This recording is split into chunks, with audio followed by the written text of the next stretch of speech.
Hello అండి, నమస్తే. అందరు బాగున్నారా? కథాకమనీయం ఛానల్కి స్వాగతం. నేను మీ శైలజ.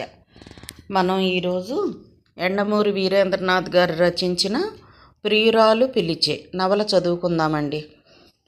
ఉత్తరమంటే శృతి చేసిన వేణల ప్రతి అక్షరం మనస్సుని మేటాలట.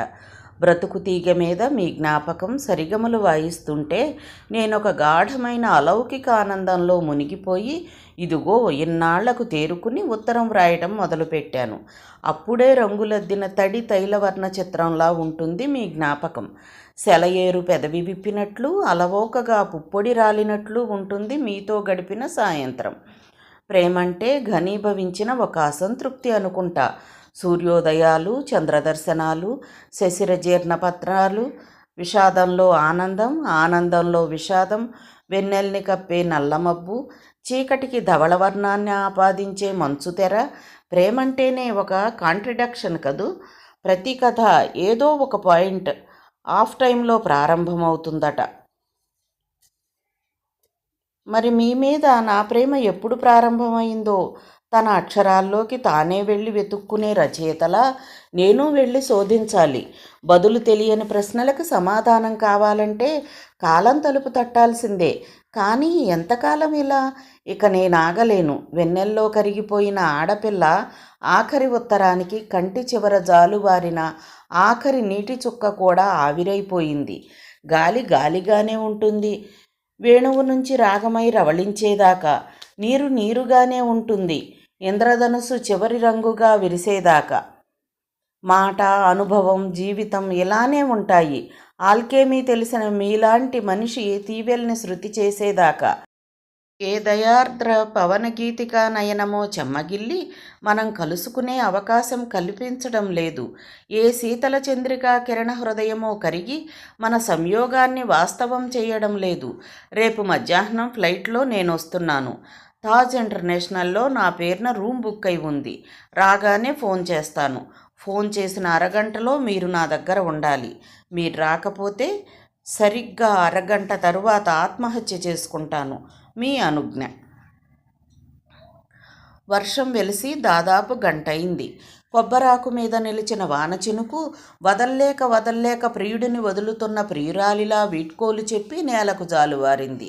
మబ్బు పరదా చాటు నుంచి వెన్నెల కుంచెను బయటకు తీసిన చంద్రుడు ఆ బిల్డింగ్ తాలూకు ఆస్ట్రోక్రసీని రెట్టింపు చేసే ప్రయత్నంలో ఉన్నాడు.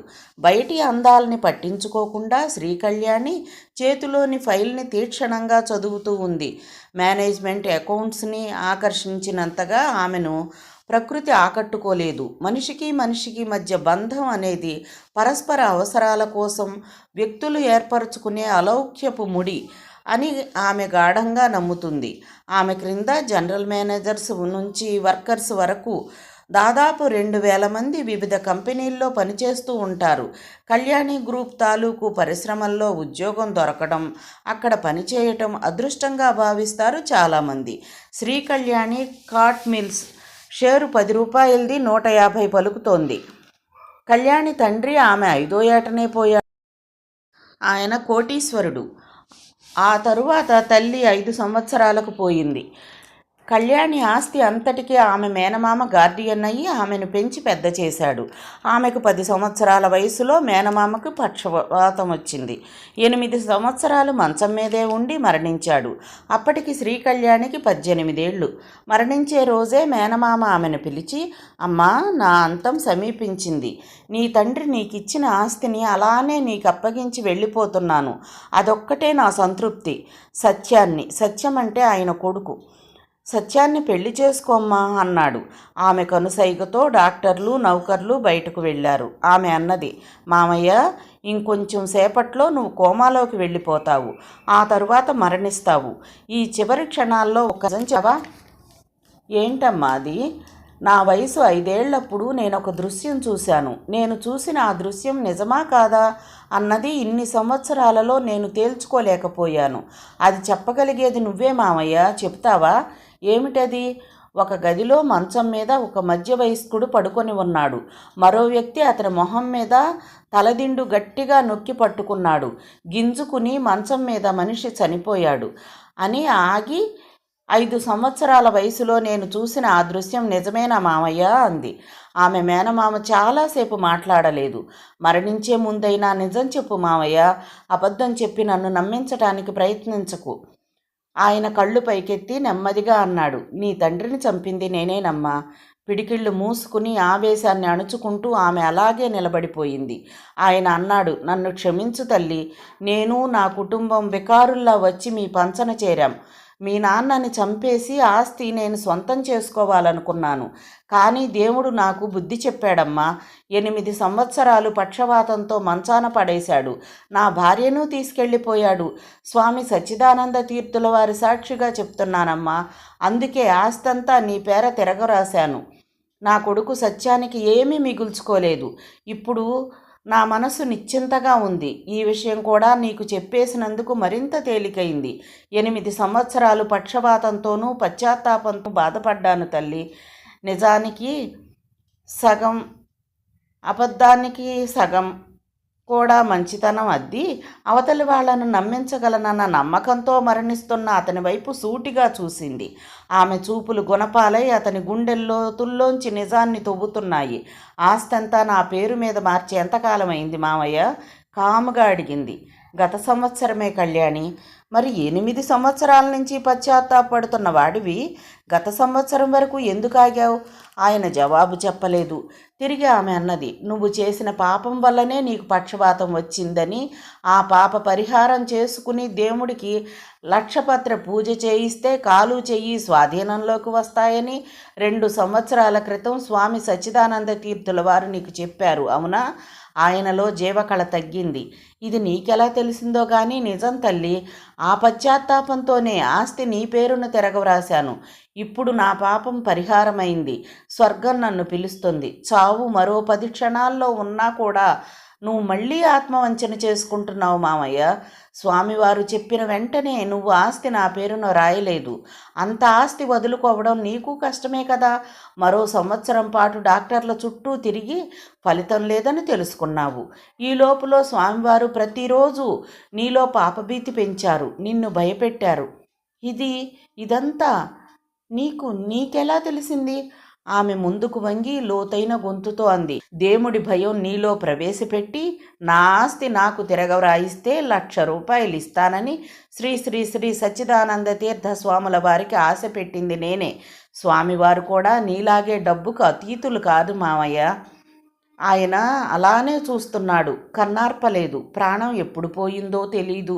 పక్షపాతం వల్ల పోయిందో, తన మేనకోడలు 18 ఏళ్ల వయస్సులోనే చూపించిన ఈ అపురూపమైన తెలివితేటలను చూసి కలిగిన షాక్ వల్ల పోయిందో కానీ మొత్తం మీద పోయింది. అంత చిన్న పిల్ల ఒక్కసారిగా కోట్ల ఆస్తికి తిరిగి వారసురాలు కావటంతో చాలామంది తోకచాడించాలని చూశారు. కార్మికుల సమ్మె నుంచి జనరల్ మేనేజర్ల లంచగొండితనం వరకు వ్యవహారాన్నంతా ఆమె 1 సంవత్సరంలో కొలిక్కి తెచ్చింది. అలా తీసుకురావటానికి ఆమెకు సహాయపడిన ఒకే ఒక గుణం, ఎవ్వరినీ నమ్మకపో Sigma detective and security agency వారికి ఆమె ప్రతి సంవత్సరము దాదాపు 5 లక్షల రూపాయలు ఫీజుగా చెల్లిస్తుంది. వారి పనెల్లా ఆమె వివిధ కంపెనీల్లో ఉన్నత స్థాయిలో ఉన్న వారి మీద నిఘా ఉంచి వారి బ్యాంక్ అకౌంట్లు, వారి టెలిఫోన్ ట్యాపింగ్లు, వారి రహస్య జీవితం అన్నీ ఆమెకు ఎప్పటికప్పుడు తెలియజేయటమే. ఎంతో రహస్యంగా కొన్ని సంవత్సరాల నుంచి ఈ రిపోర్టింగ్ జరుగుతూ వస్తుంది. ఒక్కో పారిశ్రామికవేత్తకి అంతకన్నా మరేం జాగ్రత్త కావాలి? 24 ఏళ్ళు వచ్చేసరికల్లా శ్రీకళ్యాణి మూర్తిభవించిన అయాన్ ర్యాండ్ నవలల్లో పాత్రల I am okay, you are not okay సైకాలజీతో సరైన నిర్ణయాలు సరైన టైంలో తీసుకునే మేధస్సుని అలవరుచుకుంది. ఆమె మామయ్య హయాంలో కోటిగానే ఉండిపోయింది. ఆమె 5 సంవత్సరాల్లో దాన్ని 3 రెట్లు చేసింది. అందుకే ఆమెకు సిరికళ్యాణి అన్న పేరు సార్థకమైంది. మామయ్య పోయిన 6 నెలలకి ఆమె ఒకరోజు సత్యంతో అన్నది, బావా, ఈరోజు మనం డిన్నర్కి వెళుతున్నాం. సత్యం ఆశ్చర్యంగా, నాతో డిన్నర్గా? నువ్వు నాతో గంట గడపపోతున్నావంటే చాలా ముఖ్యమైన పనే అయి ఉండాలి అన్నాడు. ఆమె నవ్వి, ఓ రకంగా అదేలే అంది. నగరంలోకెల్లా ఖరీదైన రెస్టారెంట్ 8వ అంతస్తు రూఫ్ గార్డెన్లో కూర్చున్నారు ఇద్దరు. మేనేజర్ ఆమెకు వినమ్రంగా సెల్యూట్ చేసి తప్పుకున్నాడు. 10 నిమిషాల్లో డిన్నర్ వచ్చింది. సూప్ తాగుతూ సరాసరి విషయంలోకి దిగింది. బావా, 6 నెలల క్రితం నేను నీ ఆస్తికి వారసురాలినయ్యాను. అప్పటి వరకు ఈ ఆస్తి అంతా నాది అని నువ్వు అనుకుంటూ ఉండి ఉండవచ్చు. మామయ్య పోతూ పోతూ ఆస్తి అంతా నా పేరు మీద రాశాడు. అదేమిటి కళ్యాణి, అంతకుముందు కూడా ఆస్తి మీ నాన్నదేగా అన్నాడు సత్యం. అలా అని చెప్పి మళ్ళీ నాకు ఇవ్వాలని లేదుగా. సర్లే, ఎందుకు ఇచ్చాడో అదంతా ఇప్పుడు అప్రస్తుతం. ఇప్పుడు నీ గురించి చెప్పు. ఆస్తి పోయిందని బాధపడుతున్నావా? అబ్బే, అటువంటిదేమీ లేదు. లేదనుకోవటం ఆత్మవంచన. నిజంగానే అటువంటిదేమీ లేదు కళ్యాణి. నాకు అలాంటి అభిప్రాయమే ఉంటే నిన్ను నాదానిగా చేసుకునే ప్రయత్నమే చేసేవాడినిగా. నువ్వు కాదంటే అది వేరే సంగతి అనుకో. కానీ ఇన్నాళ్లలో ఎప్పుడైనా నీ దగ్గర చౌకబారుగా ప్రవర్తించానా? ప్రేమ పాఠాలు చెప్పానా? నీ ప్రవర్తనకి మంచి అన్న సర్టిఫికెట్ ఇవ్వడానికి నాకేమీ అభ్యంతరం లేదు, కానీ నువ్వు నన్ను చేసుకోకపోవటానికి కారణం మాత్రం అది కాదు అంటూ నవ్వింది. మరి నువ్వు ఈ పాటికే వేరే అమ్మాయి ప్రేమలో నిండా మునిగి ఉండటం. అతడు షాక్ తిన్నట్లుగా దిగ్భ్రాంతితో ఆమె వైపు చూశాడు. మీకు తెలియని విషయం అంటూ ఏమీ లేదు కళ్యాణి. ఆ విషయం వదిలేసేయి, అసలు విషయానికి వద్దాం. నాకున్న ఏకైక బంధువి నువ్వు. శ్రీ ఏజెన్సీ నీ పేరు మీద రాయమంటే రాస్తాను. దాదాపు 10 లక్షల రూపాయలు చేస్తుంది అది. లా చదివానే తప్ప ఆ తలనొప్పి వ్యవహారాలన్నీ నే పడలేను కళ్యాణి. మరేం చేస్తావు? నీ లీగల్ వ్యవహారాలన్నీ చూస్తాను. నాకు ఆ సామర్థ్యం ఉందనే అనుకుంటున్నాను. అయితే సరే. డిన్నర్ ముగిస్తూ లేచింది. ఆ మరుసటి రోజు అతన్ని నెలకు 20,000 రూపాయల జీతం మీద లీగల్ అడ్వైజర్గా నియమిస్తూ ఆర్డర్ ఇచ్చింది. అదీ కాక మెయిన్ రోడ్డు మీద ఉన్న షాపింగ్ కాంప్లెక్సు దాదాపు 25 లక్షలు విలువ చేసేది అతడి పేరున రిజిస్టర్ చేయించి ఆ కాగితాలు కూడా ఇచ్చింది. ఎందుకు కళ్యాణి ఇదంతా అన్నాడు అతడు తడికళ్లతో. మీ నాన్నగారు గార్డియన్గా చిన్నప్పటి నుంచి పెంచినందుకు క్లుప్తంగా అంది. అతడు కాగితాలు తీసుకుంటూ అన్నాడు. అందరూ నిన్ను మెటీరియలిస్ట్ అంటారు, కానీ చాలామంది కన్నా నువ్వు చాలా గొప్పదానివి. నన్నెవ్వరూ మోసం చేయకూడదు, నేనెవరిని మోసం చెయ్యను అన్న మనస్తత్వం నాది. రేపు నా వివాహం జరిగాక నా భర్తకి నువ్వంటే ఇష్టం లేకపోవచ్చు, లేదా నేనే నీ ఉద్యోగం తీసేయొచ్చు. అప్పుడు కాకుండా ఇప్పుడే నీకు కొంత ఆస్తిని ఇచ్చేస్తే మామయ్య రుణం తీర్చుకున్నట్లుగా ఉంటుందిగా అంది మనస్ఫూర్తిగా. సత్యం తల ఊపి అక్కడి నుండి వెళ్ళిపోయాడు. అతడి కళ్ళల్లో కృతజ్ఞతాభావాన్ని ఆమె స్పష్టంగా చూసింది. ఒక్కోసారి మనం చూపే మనల్ని మోసం చేయొచ్చు, అది వేరే సంగతి. ఆ తర్వాత 2 రోజులకు సిగ్మా డిటెక్టివ్ ఏజెన్సీ నుంచి ఆమెకు ఉత్తరం వచ్చింది. రహస్య రిపోర్టులు పంపించవలసిన వారి లిస్టులో సత్యం పేరు చేర్చమంటారా అని. ఎందుకంటే ఇప్పుడు సత్యం ఆమెకు లీగల్ అడ్వైజర్. శ్రీ కళ్యాణి అవసరం లేదని చెప్పింది. ఒక్కొక్కసారి చిన్న తప్పుకే పెద్ద ఫలితం చెల్లించవలసి ఉంటుంది. శ్రీ కళ్యాణి అపురూపమైన సౌందర్యవతేమీ కాదు. కళ్ళల్లో తీక్షణతకు తోడు వక్షస్థలం ఎత్తైనదవటంతో సహజమైన గ్రేస్ ఆమెలో దానంతట అదే కనపడుతుంది. మిగతా అందమంతా ఆమె సన్నటి నడుము, విశాలమైన జగనభాగం, అన్నిటికన్నా ముఖ్యంగా పల్చని పొత్తి కడుపులో నిక్షిప్తమై ఉన్నట్లుగా ఉంటుంది. అందుకే ఎక్కువగా ఆమె చీరలే కడుతుంది. అందమైన అహంభావం, రొమాంటిక్ ఫిగరు ఒకే స్త్రీలో ఉండటం అపురూపం. ఈ అపురూపమైన కలయిక వల్లే ఆమెలో అందం ఎక్కువ లేకపోయినా ఆకర్షణీయంగా కనపడుతుంది. ఆమె వాచి చూసుకుంది. 9 అవటానికి ఇంకా 2 నిమిషాలుంది. సరిగ్గా రాత్రి 9ంటికి ఆమె ఒక ఫోన్ మాట్లాడాలి. ఆమె మాట్లాడదలుచుకున్నది ఒక సైకియాట్రిస్ట్తో. మధ్యాహ్నం ఆఫీసు నుంచి తానెవరో చెప్పకుండా అతనికి ఓ ఫోన్ చేసింది. మీ కన్సల్టేషన్ ఫీజు ఎంత? ఫోన్లో అడిగింది. మీరెవరు? అట్నుంచి అడిగాడు. డాక్టర్ గారు లేరు, ఆయనతో 1 గంట మాట్లాడాలి. మీ డాక్టర్ గారి ఫీజు చెప్పండి. అతడు ఫీజు చెప్పాడు. ఆమె డాక్టర్కి బ్యాంక్ డ్రాఫ్ట్ పంపించింది. దానితో పాటే ఓ చిన్న చీటీ కూడా. ఈరోజు రాత్రి సరిగ్గా 9ంటికి ఫోన్ చేస్తాను, మీ ఫీజు స్వీకరించండి అని వ్రాసి పంపింది. ఎవరు పంపించారో అతనికి తెలియనివ్వలేదు. శ్రీ కళ్యాణి మళ్ళీ వాచి చూసుకుంది. సరిగ్గా 9 అయింది. ఆమె ఆ మానసిక వైద్యుడికి ఫోన్ చేసింది. Good evening. మధ్యాహ్నం ఫోన్ చేసి ఫీజు పంపాను. నేను ఇప్పుడు మీతో మాట్లాడవచ్చా? ఈరోజు డాక్టర్ అని అవతల వ్యక్తి ఏదో అనబోతూ ఉంటే మధ్యలో ఆపి, నాకు మీతో పెద్ద పని లేదు, నేను చెప్పేది వింటే చాలు అంది. మీరు మధ్యాహ్నం ఫోన్ చేసి అపాయింట్మెంట్ అడిగితే కలుసుకోవడానికేమో అనుకున్నాము. మీరెవరో చెప్పకుండా ఇలా మాట్లాడతారు అనుకోలేదు. నేనెవరో మీకు తెలియాల్సిన అవసరం లేదనుకుంటాను. క్షమించండి. మీ ఫీజు మీకు వెనక్కి పంపించి వేస్తాము. పేషెంట్ ఎవరో తెలియకుండా మేము ట్రీట్మెంట్ చెయ్యము. ట్రీట్మెంట్ కోసం మీకు ఫోన్ చేయడం లేదు. నేను చెప్పేదంతా విని నాకు సలహా ఇవ్వండి చాలు.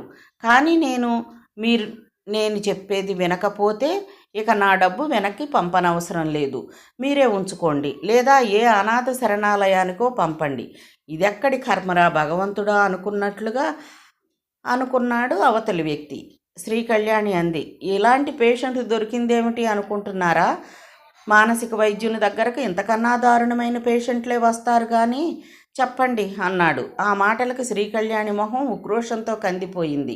అయినా అవతలి వ్యక్తి ముసలాయన, మానసిక శాస్త్రవేత్త కాబట్టి కష్టం మీద అణుచుకుని, కొన్ని రోజుల క్రితం మా ఇంటి కాంపౌండ్లో నేను ఒక సంఘటన చూశాను డాక్టర్ గారు అంటూ చెప్పడం ప్రారంభించింది. ఆమె నివసిస్తున్న బిల్డింగ్ దాదాపు ఎకరం విస్తీర్ణంలో ఉంటుంది. నౌకర్ల కోసం క్వార్టర్లు కాక ఒక మూల డ్రైవర్కి, పర్సనల్ మేనేజర్కి ఇళ్ళున్నాయి. ఆ డ్రైవర్ మంచి యవ్వనంలో ఉన్నాడు.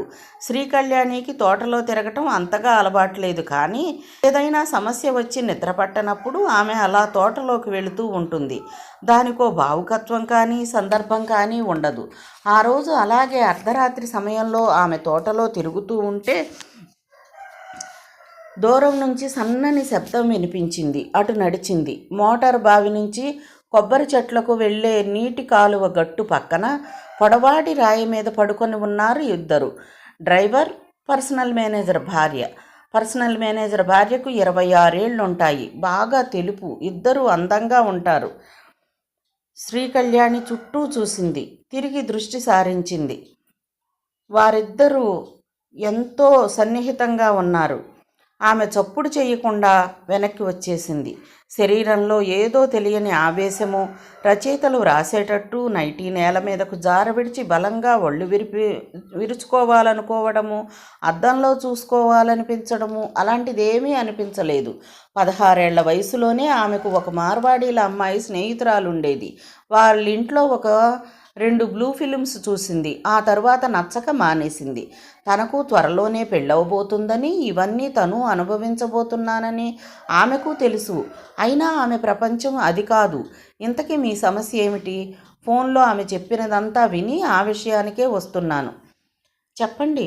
మా పర్సనల్ మేనేజర్కి చాలా పనులుంటాయి. ఎప్పుడు ఊళ్ళు తిరుగుతూ ఉంటాడు. అయితే మా డ్రైవర్ భార్యకి ఆర్థరైటిస్, కీళ్ల నొప్పులతో ఇంటిపోనే విసుక్కుంటూ చేస్తుంది. డాక్టర్ గారు, ఇప్పుడు నేను అసలు విషయానికి వస్తాను. మొన్న రాత్రి నేను చూసిన దృశ్యంతో వాళ్ళిద్దరి మీద నాకు కోపం రావాలి. 2 పిల్లలతో ఇలా చేస్తుందా? ఇంట్లో భార్యను ఉంచుకుని మా డ్రైవర్ ఇంకో స్త్రీతో తిరుగుతాడా అనిపించాలి. నాకు అలా అనిపించలేదు. మా పర్సనల్ మేనేజర్కి డబ్బు సంపాదనే ఆనందం కాబట్టి అతడి భార్య సొంత ఆనందం కోసం తన దారి తను చూసుకుంది. ఆ అవకాశాన్ని మా డ్రైవర్ ఉపయోగించుకున్నాడు. మొత్తానికి ముగ్గురు ఆనందంగానే ఉన్నారు అని నేను అనుకున్నాను. చెప్పండి డాక్టర్ గారు, నేను ఇలాంటి మనస్తత్వం కలిగి ఉండటం ఏదైనా విపరీతానికి దారితీస్తుందా? భవిష్యత్తులో నన్ను కష్టపెడుతుందా? నేనేదైనా సైకలాజికల్ ట్రీట్మెంట్ తీసుకోవాలా? అట్నుంచి కొంచెం సేపు నిశ్శబ్దం. మీ సమస్య నాకు అర్థమైంది. థ్యాంక్స్. మీ సమస్యకు పరిష్కారం చెప్పటానికి మానసిక వైద్యుడు అవసరం లేదు. జీవితం పట్ల నిజాయితీ ఉన్న మనిషి చాలు. ఆమె మాట్లాడలేదు. తనలో తానే కొంచెం సేపు ఆలోచించుకున్నట్లుగా ఆగి, మీరెవరో చెప్పడం మీకు ఇష్టం లేదు, ఎందుకు అని అడిగాడు. అది అంత అవసరం కాదనుకుంటా డాక్టర్ గారు. కేవలం నా మనస్తత్వపు విపరీత ధోరణుల గురించి తెలుసుకోవడానికే ఈ ఫోను. మీ ఫీజు నా ఊహ కరెక్ట్ అయితే మీకు తల్లి తండ్రి లేరు. ఆప్యాయతకు నోచుకోలేదు. ఆమె జవాబు చెప్పలేదు. మీకు చిన్నతనంలోనే ఏదో మోసం జరిగి ఉండాలి. మీకు బాగా డబ్బుండి ఉండాలి. అందరూ మిమ్మల్ని మోసం చేస్తున్నారన్న భావం మీలో బాగా పాతుకుపోయింది. మీరు మీ అడ్రస్సు వివరాలు ఇవ్వకపోవడానికి కారణం కూడా నేను ఊహించగలను. ఇటువంటి దృశ్యాన్ని చూసి మీరు దీన్ని తేలిగ్గా తీసుకోవడం, ఇదంతా తెలిస్తే నేను కూడా మీ మీద ఉత్సాహం చూపించి ట్రై చేస్తానేమో అని మీ అనుమానం. మీ మానసిక శాస్త్రవేత్త మీద కూడా మీకు నమ్మకం లేదు. ఆమె దీనికి కూడా జవాబు చెప్పలేదు. కానీ మనసులోనే అతని తెలివితేటలకు ఆశ్చర్యపోయింది. కరెక్ట్గా ఆమె అలాగే అనుకుంది. అతను అన్నాడు, మీ జబ్బు పేరు కార్లో సర్కోమా ఆఫ్ మెడ్యులా సిండ్రోమ్. మానవ సంబంధాలన్నీ స్వార్థపూరితమేనన్న మీ మనస్తత్వానికి ఒకే ఒక్క మందు ఉంది. ఏమిటది? మానసిక శోభనం. అంటే మనసుతో రమించడం, అంటే ప్రేమించడం అన్నమాట. ఆమె మొహం ఎర్రబడింది. అతడు నిజంగానే అంటున్నాడో ఏడిపించడానికి అంటున్నాడో తెలియలేదు. అతడి వయసు దాదాపు 55 ఉంటుందని ఆమెకు తెలుసు. ఈ లోపల అతను అన్నాడు, మీ పర్సనల్ మేనేజర్ పనులన్నీ ఊళ్ళు తిరుగుతూ ఆనందిస్తూ ఉన్నాడని మీరన్నారు. అతడు ఆనందిస్తున్నాడని మీరెలా అనుకున్నారు? ఇంటిల్లిపాదిని పోషించడానికి అతను కష్టపడుతున్నాడు. అతడిలో స్వార్థం లేదు. అతడి భార్య మీ డ్రైవర్తో ఆనందం అనుభవిస్తుంది అన్నారు. అంటే ఆమె తన భర్తను ప్రేమించడం లేదన్నమాట. కేవలం సెక్యూరిటీ కోసం అతనితో ఉంటూ తను ఆనందిస్తోంది. శ్రీకళ్యాణి జాగ్రత్తగా వింటోంది అతడు చెప్పేది. మీ ఫ్యాక్టరీలో పనిచేస్తూ మీ రహస్యాలు ఇంకొకరికి అమ్మే వ్యక్తి మీద మీకు ఎంత కోపం వస్తుందో ఆమె మీద కూడా అంతే కోపం రావాలి. అలా రాలేదు అంటే మీకు సెక్స్ పట్ల అంతర్గతంగా విపరీతమైన ఇంట్రెస్ట్ ఉండి ఉండాలి. 25 ఏళ్ళు వచ్చినా మీకు పెళ్ళై ఉండదు బహుశా. ఆమె కోపంగా ఏదో అనబోయి తమాయించుకుంది. అతను అన్నాడు, మీ వాదన కరెక్ట్ అయితే రేపొద్దున మీ డ్రైవర్ మీ దగ్గరకు వచ్చి ఇద్దరం ఖాళీగా ఉన్నాం, సరదాగా ఎంజాయ్ చేద్దాం రా అంటే మీరు ఒప్పుకోవాలి. దానివల్ల ఇద్దరికీ లాభమే తప్ప నష్టం లేదు కాబట్టి. అంతే మీ వాదన. షటప్. గది పైకప్పు లేచిపోయేలా అరిచి ఫోన్ విసురుగా పెట్టేసింది. ఆమెకు ఊహ తెలిసిన తరువాత ఆమెను ఎవ్వరూ అవమానించలేదు. కనీసం అలా మాట్లాడే ప్రయత్నం కూడా చేయలేదు. ఆ రాత్రి ఆమె నిద్రపోలేదు. చాలాసేపు పచార్లు చేస్తూ ఉండిపోయింది. పొద్దున 6 వరకు మెలకువగానే ఉంది. 7 అవుతుండగా తిరిగి ఫోన్ చేసి హలో అని అట్నుండి వినిపించగానే, చూడండి, నిన్న రాత్రి మీరు నన్ను ఘోరంగా అవమానించారు. ఒక పేషెంట్ మిమ్మల్ని నమ్మి అన్నీ మీకు చెప్పుకుంటే అంటూ ఏదో చెప్పబోతుంటే అట్నుంచి ఆయన, అమ్మాయి నువ్వేం మాట్లాడుతున్నావో నాకు అర్థం కావడం లేదు, నేను ఇప్పుడే బొంబాయి నుంచి వస్తున్నాను అన్నాడు. మిన్ను విరిగి మీద పడినట్లు ఆమె నిశ్చేష్టురాలైపోయింది. నేను మాట్లాడుతున్నది మానసిక శాస్త్రవేత్త అశ్వత్థామతోనేనా? అవును. నేను నిన్న పంపిన బ్యాంకు డ్రాఫ్టు బల్ల మీద ఉంది. ఎవరు పంపారా అని ఇప్పుడే అనుకుంటున్నాను. క్రితం రాత్రి తనతో మాట్లాడిన గొంతుకి ఈ కంఠానికి తేడా అప్పుడు గమనించింది. ఆమె పెదవులు వణకసాగాయి. అది ఆవేశమో అవమానమో తెలియని స్థితి. చెప్పుకుంటే నవ్వు వచ్చేలా అతనెవరో తనని బాగా ఫూల్ చేశాడు. ఆమె కఠినంగా చాలా స్పష్టంగా చెప్పింది, నిన్న రాత్రి మీ ఫోన్లో నాతో ఎవరో మాట్లాడారు. వాళ్ళెవరో కానీ ఆ వ్యక్తికి చెప్పండి. అతను చేసిన అవమానానికి నేను అతన్ని వదిలిపెట్టను. ఇటువంటి మోసాలు జీవితంలో ఇంకెప్పుడూ చేయకుండా పాఠం చెబుతాను అన్నది. అమ్మాయి నువ్వెవరు? అసలు ఇదంతా ఏమిటి? అట్నుంచి ఆయన మాట్లాడుతూనే ఉన్నాడు. ఆమె ఫోన్ పెట్టేసింది. నిన్న రాత్రి సంఘటన కన్నా ఇది అవమానకరం. ఆమె రక్తం సలసలా మరగసాగింది. అవతలి వ్యక్తి ప్రొఫెషనల్ డాక్టర్ అనుకుని అన్నీ పోసగుచ్చినట్టు ఆ దారిని పోయే దానయ్యకు తాను చెప్పుకుంది. అఖండ మేధావిలా అతడు అట్నుంచి సలహాలిస్తుంటే చెవులో పువ్వు పెట్టుకుని విన్నది. మధ్య మధ్యలో అతను నవ్విన నవ్వుకు అర్థం ఇప్పుడు తెలుస్తుంది. రాత్రి తాలూకు సంఘటన తలుచుకున్న కొద్దీ ఆమె ఒళ్ళు మండుతోంది. ఇన్ని పరిశ్రమలకు అధికారిణిని, ఒక కనుసైగతో 100 మందిని శాసించగల తనని అంతగా మోసం చేసిన వ్యక్తి ఎవరో పాపం. ఇంకెప్పుడు ఎవరి మీద ప్రాక్టికల్ జోకులు వేయకుండా పాఠం నేర్చుకుంటాడు. ఆమె ఫోన్ దగ్గరగా తీసుకుని డయల్ చేయసాగింది. కార్తీక్, ఇలా రా లోపలికి ఇంటర్కంలో పిలిచాడు డాక్టర్ అశ్వత్థామ. అతడి వయసు 50 దాటి 8 సంవత్సరాలు అవుతున్నది. 30 ఏళ్ల వాడిలా కనపడటానికి ప్రయత్నం చేస్తూ ఉంటాడు. ఎన్నో తెలివితేటలున్నట్లు మాట్లాడడానికి ప్రయత్నం చేస్తూ ఉంటాడు. లోపలంతా డొల్లా అని తెలియని పేషెంట్లు మోసపోతూ ఉంటారు. రచన ద్వారా కాకుండా 10 సంవత్సరాల క్రితం తీసుకున్న ఫోటోల ద్వారా పాఠకులను ఆకట్టుకునే రచయితల జానతనం అతనిలోనూ కనపడుతుంది. సీరియల్ కన్నా ముఖాముఖి డామినేట్ చేసినట్లు మందుల ద్వారా కన్నా పేషెంట్లను మభ్యపరచి ఫీజులు లాగుతాడు. కార్తికేయ వచ్చి నమ్రతగా నిలబడ్డాడు. నిన్న రాత్రి ఎవరో పేషెంట్ ఫోన్ చేస్తే ఇష్టం వచ్చినట్టు వాగావుట. కార్తికేయకి విషయం అర్థమైంది. నెమ్మదిగా అన్నాడు. నిన్న మధ్యాహ్నం నాకు ఒక బ్యాంకు డ్రాఫ్టు, చిన్న చీటీ వచ్చాయి సార్. ఆ చీటీలో 9ంటికి ఫోన్ చేస్తాను అని ఉంది. అందులో రాసినట్లుగా ఒక ఆవిడ తన పేరు చెప్పకుండా ఫోన్ చేసింది. డాక్టర్ గారు లేరు అని చెప్పబోయేంతలో ఆవిడ తన బాధ చెప్పడం ప్రారంభించింది. అందుకని నువ్వే ఆవిడ బాధ అంతా విన్నావు. విని సలహా ఇచ్చి పారేశావు, అవునా? రంకె పెడుతున్నట్లుగా అడిగాడు. లేకపోతే ఫీజు వెనక్కి తీసుకోనని, ఏ అనాథ శరణాలయానికో ఇచ్చేయమని చెప్పింది. ఈ క్లినిక్ డాక్టర్వి నువ్వా నేనా? నిశ్చయంగా మీరేనండి.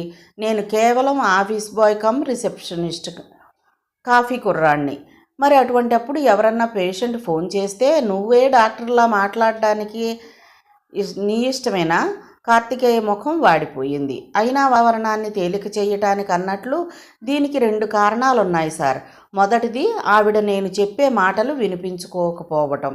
రెండవది ఆవిడ తన పేషెంట్ని కానని, కేవలం తాను చెప్పేది వింటే చాలని అనడం. నువ్వేమన్నా క్రిస్టియన్ ఫాదర్వా ఆవిడ చెప్పేదంతా వినడానికి? కాదు సార్, కనీసం చిన్న ఫాదర్ను కూడా కాను. షటప్. ఆవిడ చాలా కోపంగా నీ అంతు చూస్తానని ఫోన్ పెట్టేసింది. కంఠాన్ని బట్టి ఆవిడకి చాలా పలుకుబడి ఉన్నట్లు తెలుస్తోంది. ఇంతకీ ఆవిడ ఏం చెప్పింది? చెప్పకూడదే సార్. అశ్వత్థామ ఉత్సుకతతో ముందుకు వంగి ఏం చెప్పింది అన్నాడు. కార్తికేయ మరింత సస్పెన్స్గా ఆ విషయం మనకు తెలిసిందనే ఆవిడ మరింత కంగారు పడుతోంది అన్నాడు. అశ్వత్థామ ఒక్క ఉదుటను కుర్చీలోంచి లేచి నిలబడి ఏం చెప్పింది? ఆ విషయం చెప్పు అన్నాడు బీపీ పేషెంట్ల. వెన్నెల రాత్రి చెట్ల వెనుక ఒక మగాడిని స్త్రీతో కలిసి ఉండగా చూసిందట. ఆ వయసులో రక్త ప్రసరణ హెచ్చటం పోయి ఏదో సర్కస్ చూసినంత ఆనందంగా ఉన్నదట. ఇదేమన్నా మానసిక వ్యాధా అని అడిగింది. నువ్వేమన్నావు? కార్లో సర్కోమా ఆఫ్ మెడ్యులా సిండ్రోమ్ అన్నాను. అదేం పేరు? నేనెక్కడా వినలేదే. నేను వినలేదు, కానీ జబ్బు పేరు భారీగా ఉంటే ఫీజు బాగా వసూలు చేయవచ్చని మొన్న మెడిసిన్ పూర్తి చేసిన మీ అబ్బాయికి మీరు చెబుతుంటే విన్నాను. షటప్. నిన్ను వెంటనే డిస్మిస్ చేస్తున్నాను. కార్తికేయ వెంటనే సమాధానం చెప్పలేదు. నెమ్మదిగా అన్నాడు. ఇది అన్యాయం సార్. ఒక బాధ్యతాయుతమైన డాక్టర్ని నమ్మి పేషెంట్ తన రహస్యాలు చెప్పుకుంటే దాన్ని నువ్వు వింటావా? నాకొచ్చిన ఫోన్ నువ్వు మాట్లాడడానికి ఎంత ధైర్యం? మొన్న మా పక్కింటి అమ్మాయి ఫోన్ చేస్తే నేను కార్తీక్ని అని చెప్పి గంటసేపు మీరు మాట్లాడలేదా సార్ ఈ వయసులో అన్నాడు చివరి పదాన్ని కాస్త దిగమింగుతూ. అశ్వత్థామ గతుక్కుమని వాట్ అన్నాడు. పైగా అదేమిటని అడిగితే ఇదంతా సైకాలజీ స్టడీలేవో, నీకు అర్థం కాదు. డాక్టర్లకి రైటర్లకి ఇదంతా చాలా అవసరం అని కూడా అన్నారు. పైగా ఆ అమ్మాయిని మరింత స్టడీ చేయటం కోసం డిన్నర్కి కూడా పిలిచారట. అశ్వత్థామ కుర్చీలోంచి విసురుగా లేచి నిలబడ్డాడు. కార్తీక్ కొనసాగించాడు. పాపం ఆ అమ్మాయి వాళ్ళింట్లో మగదిక్కు లేదు. నన్ను అన్నయ్య అంటుంది. వాళ్ళమ్మకి కడుపు నొప్పి వచ్చిందంటే నేనే డాక్టర్ని ఇక్కడికి తీసుకురా అన్నారట. గెట్ అవుట్, వెంటనే బయటకు నడు అరిచాడు అశ్వత్థామ. సార్ అన్నాడు కార్తికేయ, నిన్న రాత్రి నీతో మాట్లాడిన కోటీశ్వరరాలు ఎవరో పొద్దున్నే నీ అంతు తేలుస్తానని మీరు ఈ నిర్ణయం తీసుకుంటారని నాకు తెలుసు. చిన్న ఆపదకే విపరీతంగా భయపడిపోయి మనల్ని మనం రక్షించుకోవడం కోసం అవతలి వాళ్లను భయపెట్టే సైకాలజీని ఏమంటారో తెలుసా సార్? ఎస్టీఎస్ఎఫ్ కాంప్లెక్స్. కోపంతో అశ్వత్థామ రొప్పుతున్నాడు. నా జబ్బేమిటో నాకు తెలుసు, నువ్వేం చెప్పక్కర్లేదు. కార్తికేయ నవ్వి, ఏం తెలుసు మీకు? ఎస్టీఎఫ్ఎస్ అంటే ఏమిటో చెప్పండి చూద్దాం అన్నాడు. నువ్వు వెళతావా, పోలీసుల్ని పిలవమంటావా? కార్తికేయ వెంటనే కదల్లేదు. 6 నెలలు మీ కింద పనిచేశాను. మీకు సైకాలజీ చెప్తా వినండి. నిన్న ఆ అమ్మాయి ఫోన్ కాల్ మీరు కానీ అందుకుని ఉంటే రకరకాల వ్యాధుల పేర్లు పెట్టి చివరికి ఆ అమ్మాయి మిమ్మల్ని కలుసుకునేలా చేసేవారు. సైకాలజిస్టు దగ్గర నుంచి గైనకాలజిస్టు దగ్గరకు వెళ్ళేలా చేసి ఉండేవారు. డాక్టర్ని కాకపోయినా నిజాయితీగా ఆ అమ్మాయికి ఏ వ్యాధి లేదని చెప్పాను. ఫలితంగా ఉద్యోగం పోగొట్టుకున్నాను.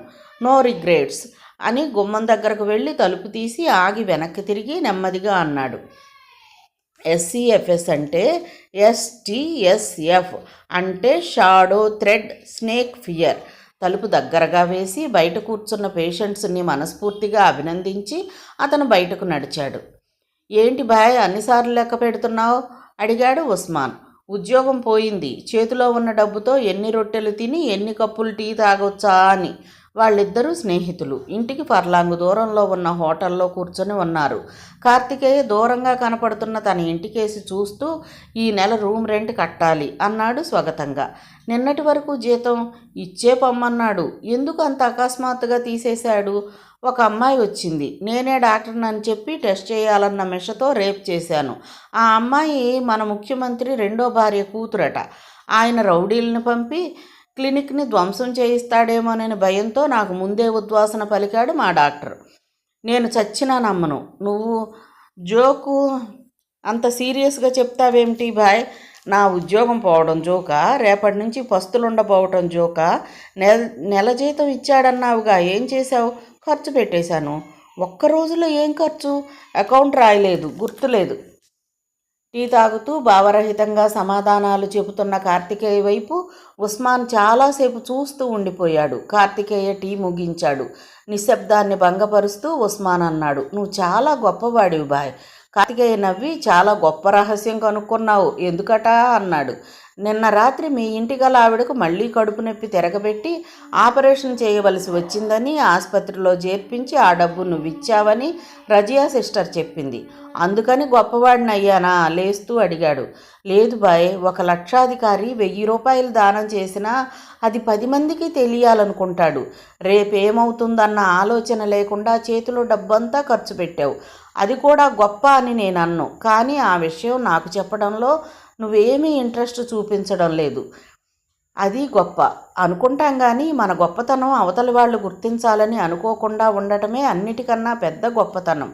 ఒక్క విషయం చెప్పు బాయ్, డబ్బంటే వెంట్రుక అనే ఫీలింగ్ నీకెలా వచ్చింది? అదేం తెలుగు ఉస్మాన్, బాగా మాట్లాడలేవా? మాట మార్చకు బాయ్, జవాబు చెప్పు. మధ్యాహ్నపుడు ఎండ మాడు బద్దలు కొడుతోంది.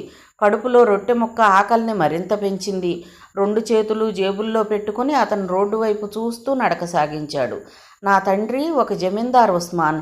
ఆ రోజుల్లో కోటీశ్వరుడు.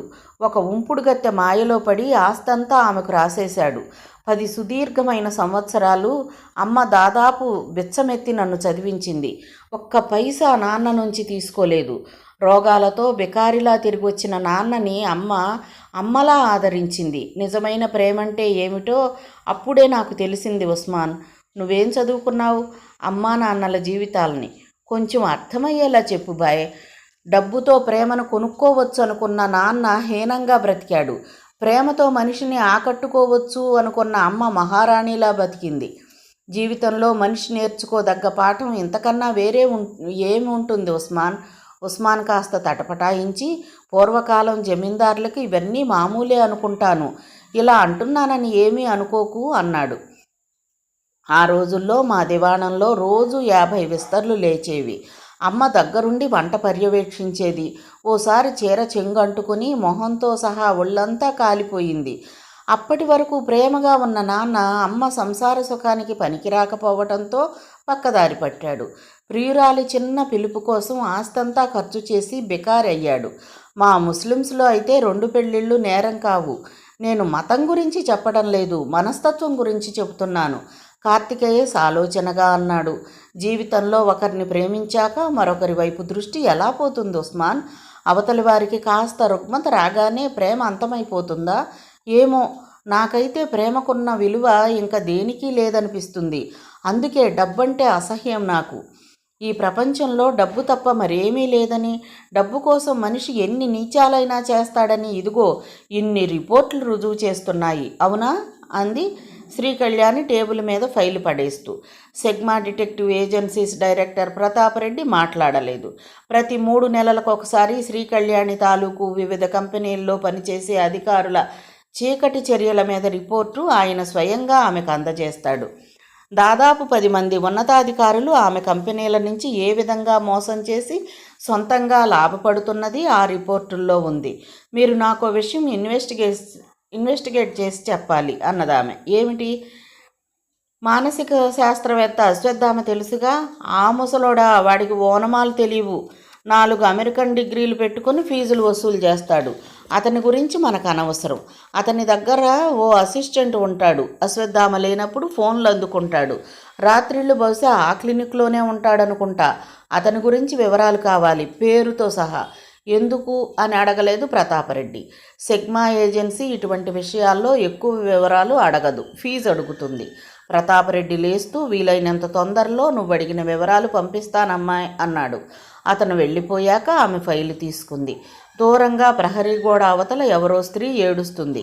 ప్రతి రాత్రి ఆమె మొగుడు డబ్బుల కోసం చితకబాదుతాడు, అయినా అతనితోనే ఉంటుంది. ఒకరోజు ఆవిడ ఎదురింటి కాలేజీ కుర్రాడి గదిలో పట్టుబడింది. గొడవైంది, అయినా కలిసే ఉంటున్నారు. ఆమె ఫైలు వైపు చూసింది. తన కంపెనీలో పనిచేస్తున్న వాళ్ళు కొందరు రహస్యంగా ఎంతెంత సంపాదిస్తున్నది చెప్పే సీక్రెట్ ఫైల్. వాళ్ళ అవసరం తీరే వరకు ఊరుకుని నెమ్మదిగా ఒక్కొక్కరిని తొలగించాలి. ఆమె మళ్ళీ అనుకుంది, ఈ ప్రపంచంలో మానవ సంబంధాలన్నీ స్వార్థపూరితాలే. కార్తికేయ సిగ్మా ఏజెన్సీకి చేరుకునేసరికి 10:30 అయింది. బయట వరండాలో దాదాపు 25 మంది దాకా యువకులు కూర్చుని ఉన్నారు. పిలిచింది ఆఫీస్ బాయ్ ఉద్యోగానికే అయినా అందులో సగం మంది గ్రాడ్యుయేట్లలా కనపడ్డారు. అతను కూడా వాళ్లతో చేరి లోకాభిరామాయణం మొదలుపెట్టాడు. మీరేం చదువుకున్నారు? పక్క మనిషితో సంభాషణ కలుపుతూ అన్నాడు కార్తికేయ. గ్రాడ్యుయేట్ని. మరో 5 నిమిషాలు సంభాషణ జరిగాక కార్తికేయ అన్నాడు, నేనేదో ఇంటర్వ్యూ గురించి చదివాను. ఇలా చాలామందిని పిలుస్తారు, అందరూ వచ్చి కూర్చుంటారు. గోడకి ఓ మూల సాలెగూడు ఉంటుంది. వాళ్ళలో ఒకడు వెళ్ళి దాన్ని దులిపేస్తాడు, అతనికి ఉద్యోగం వస్తుంది. పక్కవాడు ఆశ్చర్యంగా ఎందుకు వస్తుంది అని అడిగాడు. తను చెయ్యబోయే ఆఫీసు నీటుగా ఉండాలని ఉద్యోగం రాకముందు నుంచే అనుకుంటాడు కాబట్టి. వీళ్ళిద్దరి సంభాషణ వింటున్న మూడో అభ్యర్థి ఏదో పని ఉన్నట్టు అక్కడి నుంచి వెళ్ళి క్యాజువల్గా దూరంగా బల్ల పక్కన పడి ఉన్న న్యూస్ పేపర్లు తీసి సరిగ్గా సర్దాడు. అతడు సాలెగూడు తీయటము యాజమాన్యంలో ఎవరైనా చూస్తారంటారా? ఆ ఇంటర్వ్యూకి వచ్చిన వాళ్లలోనే యాజమాన్యం తాలూకు మనిషి ఉన్నాడు అన్నాడు కార్తికేయ. పక్కవాడు అదిరిపడి చూసి, ఎక్కడా అలాగే జరుగుతూ ఉంటుందంటారా అని అడిగాడు. ఏమో, డిటెక్టివ్ ఏజెన్సీ కదా, మనలోనే ఎవరో ఏ పని చేస్తున్నారా అని మారువేషాలతో ఇక్కడ తిరుగుతూ ఉండొచ్చు అని చెప్పి జేబులో రూపాయి పావలా ఉంది. ఆఖరి రొట్టె తిని టీ తాగి దాదాపు గంట తర్వాత వచ్చాడు. వస్తూ దారిలో ఊహల్లోకి వెళ్ళాడు. Sigma detective agency director Pratap Reddy revolving చైర్లో గిర్రును తిరిగాడు. నీ తెలివితేటలకి నిజంగా అభినందిస్తున్నాను. నయా పైసా ఖర్చు లేకుండా నా ఆఫీస్ నీట్గా మారిపోయేలా చేశావు.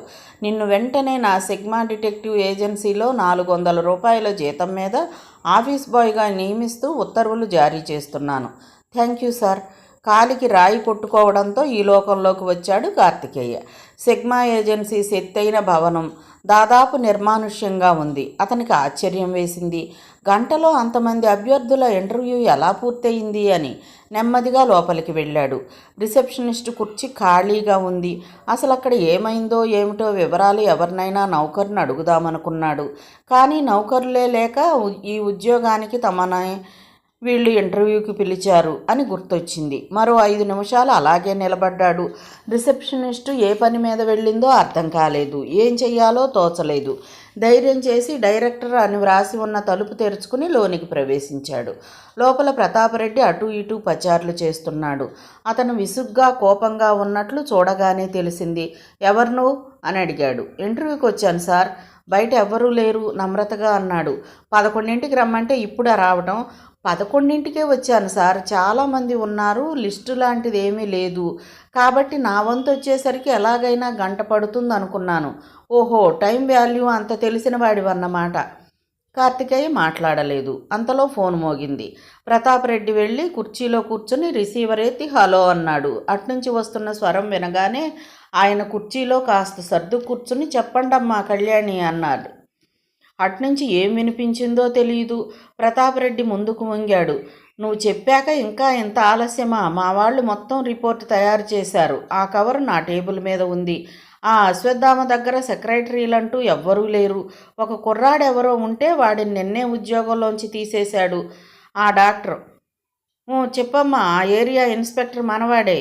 ఆ డాక్టర్ని లోపల తోయించి ఆ హాస్పిటల్ పర్మనెంట్గా మూయించేయమంటావా? అట్నుంచి ఆమె ఏం చెబుతోందో. ఓహో, మీకు కావలసింది ఆ అసిస్టెంటా, డాక్టర్ కాదన్నమాట. ఆ కుర్రాడి సంగతి ఇన్వెస్టిగేట్ చెయ్యమని మా వాళ్ళకు చెబుతాను. కార్తికేయ వింటున్నాడు. అబ్బే, ఇంత చిన్నదానికి ఫీజు ఎందుకమ్మా? సరే కవర్ పంపిస్తాను అని ఫోన్ పెట్టేసి ఇంకా కార్తికేయ అక్కడే ఉండటం చూసి ఏమిటన్నట్లు కళ్ళు ఎగరేశాడు. నా ఇంటర్వ్యూ అర్ధోక్తిగా ఆప్ చేశాడు కార్తికేయ. ప్రతాపరెడ్డి కుర్చీ వెనక్కి వాలాడు. బహుశా శ్రీకళ్యాణి ఫీజు పంపుతున్నానని చెప్పిన ప్రభావం అయి ఉంటుంది. మనిషి సంతోషంగా రిలాక్స్డ్గా ఉన్నాడు. కార్తికేయను చూసి నీకు ఇంటర్వ్యూనా అని అడిగాడు. కార్తికేయ సమాధానం చెప్పలేదు. ఆయనే అన్నాడు, ఎందుకు చెయ్యాలో నీకు ఇంటర్వ్యూ? ఆఫీస్కి వచ్చి ఇక్కడో 25 మంది జనం ఉండటం చూసి కాఫీకి వెళ్ళినందుక? నాకు టైం వాల్యూ బాగా తెలుసని మీరే అన్నారు కదండి.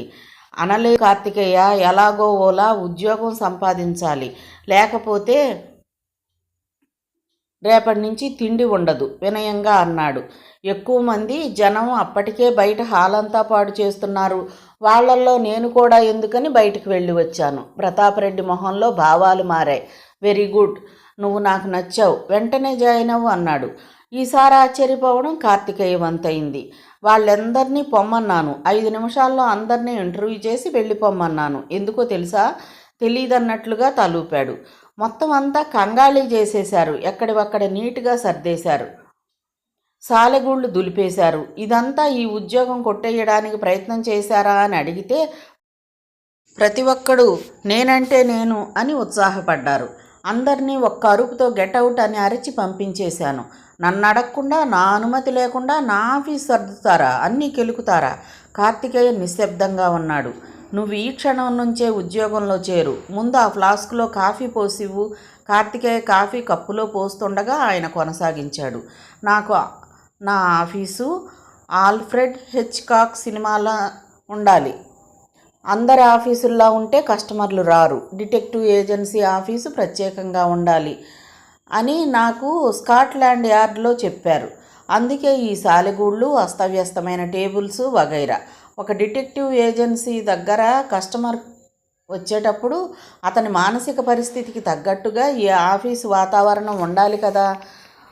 ముందు ఈయన మానసిక పరిస్థితి పట్ల నాకు అనుమానం కలుగుతోంది మనసులోనే అనుకున్నాడు కార్తికేయ. గత 3 రోజులుగా అన్నీ ఇలాంటి కేసులే తగులుతున్నాయి. అతను కాఫీ కప్పు అందించాడు. కప్పు అందుకుంటూ నీకు ఈ ఉద్యోగం ఎందుకు ఇచ్చానో తెలుసా? వాళ్ళలా అనవసరమైన విషయాల్లో వేలు పెట్టడం లేదు కాబట్టి. థ్యాంక్ యూ సార్ అన్నాడు కార్తీక్. కానీ ఈ ఆఫీసును తుడిచేవారు కూడా కనీసం ఎవ్వరూ లేరని అనిపించింది సార్. ఉద్యోగం ఎవరికొస్తేనేం, ముందు ఆఫీసు నీట్గా చెయ్యాలి అనుకున్నాను. పక్కనున్న మనిషితో అదే చెప్పాను. క్షణాల్లో అది పాకిపోయి ఎవరికి వారు ఉద్యోగం కోసం ఎగబడి పనిచేశారు. మీకు ఇలా హర్రర్ సినిమా సెట్ లాంటి ఆఫీస్ అంటేనే ఇష్టమని నేను అనుకోలేదు. Sorry sir. అప్పటికి ఆయన ఆశ్చర్యం నుంచి తేరుకుని, ఇవన్నీ చెప్పకపోయి ఉంటే నీకు ఉద్యోగం ఇచ్చి ఉండేవాడిని అన్నాడు. నేను సాధారణంగా అబద్ధాలు చెప్పను సార్. కేవలం నా వస్తువులు అటునుంచి ఇటు మార్చినందుకే వాళ్ళకు ఉద్యోగం లేదు పొమ్మన్నాను. ఆ సలహా ఇచ్చింది నువ్వేనని తెలిసాక నీకు కూడా ఇవ్వను. సరే సార్, మీకేది ఇష్టమైతే అలాగే. కార్తికేయ తలుపులు దగ్గరగా వేసి బయటకు నడిచాడు. రాత్రి 10 అయ్యింది. పక్క మీద పడుకుందే కానీ శ్రీకళ్యాణికి నిద్ర పట్టలేదు. ఫోన్ దగ్గరకు తీసుకుని డయల్ చేయటం ప్రారంభించింది. నిమిషం తర్వాత అటునుంచి ప్రతాపరెడ్డి కంఠం వినిపించింది. హలో, ఆ మానసిక వైద్యుడి దగ్గర ఉండే అసిస్టెంట్ని గురించి కనుక్కోమన్నాను, కనుక్కున్నారా? కనుక్కున్నానమ్మా, అతని పేరు కార్తికేయ. కార్తికేయ పేరు గమ్మత్తుగా ఉందే.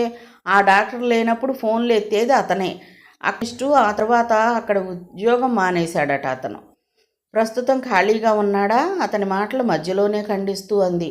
అవును, అతని ఇంటి అడ్రస్ కూడా ఉంది, రేపు పంపిస్తాను. నాకు అవసరం లేదు, కానీ మీరు సాయం చెయ్యాలి. మీ దగ్గర చాలామంది ఇన్వెస్టిగేటర్లు, డిటెక్టివ్లు ఉంటారు కదా. అందులో తనెవరో తెలియనివ్వకుండా జాగ్రత్తగా నాటకం ఆడగలిగే మనిషి ఎవరైనా ఉన్నారా? నా దగ్గర పనిచేసే వాళ్ళందరూ అలాంటి వాళ్ళేనమ్మా. చాలు, నాకు తెలుసు. ఆ వివరాలన్నీ వద్దు, కానీ అలాంటి మనిషిని ఒకరిని ఆ కార్తికేయ దగ్గరకు పంపించి ఉద్యోగం ఇవ్వండి. నెలకి 10,000 జీతం మీద. ప్రతాపరెడ్డి చేతిలోంచి రిసీవర్ జారిపోయింది. 10,000 ఇచ్చినప్పుడు కదా? ప్రతాపరెడ్డి అయోమయంగా నాకేమీ అర్థం కావడం లేదు అన్నాడు. ఆమె చెప్పడం ప్రారంభించింది. ఏం చెయ్యాలో అన్నీ వివరంగా చెప్పి అతన్ని అక్కడికి ఎలా వదిలేయాలి అంది. అది కూడా నేనే చెప్తాను అంది. ప్రతాపరెడ్డి షాక్లోనే ఉన్నాడు ఇంకా. ఆ కార్తికేయ ఎవరో కానీ ఈ అమ్మాయి సంగతి తెలియక ఏదో చిన్న తప్పు చేసి ఉంటాడు, ఇంత దారుణమైన శిక్ష అనుభవించబోతున్నాడు అనుకున్నాడు. అట్నుంచి కళ్యాణి అంది, ఇలా చేస్తే అతను ఇంకెప్పుడు ఎవ్వరి మీద ప్రాక్టికల్ జోకులు వెయ్యడు. ఏం ప్రాక్టికల్ జోకు వేశాడు అన్న ప్రశ్న నోటి నుంచి చివరి వరకు వచ్చింది. ఇంకో 2 పెగ్గులు తాగి ఉంటే అడిగేవాడేమో కానీ కాస్త విచక్షణా జ్ఞానం మిగిలి ఉంది తనని తాను రక్షించుకోవడానికి. మిగతా కథ రేపటి భాగంలో చూద్దామండి. కథ విన్నందుకు ధన్యవాదాలు. ఈ నవల మీకు నచ్చితే ఒక లైక్ చేయండి, షేర్ చేయండి, నా ఛానల్ని సబ్స్క్రైబ్ చేసుకోండి, నన్ను సపోర్ట్ చేయండి. మీరు ఇచ్చే ఒక్క లైక్ నాకు నా ఛానల్కి ఎంతో సపోర్ట్ ఇస్తుందండి. Thank you. ఉంటానండి.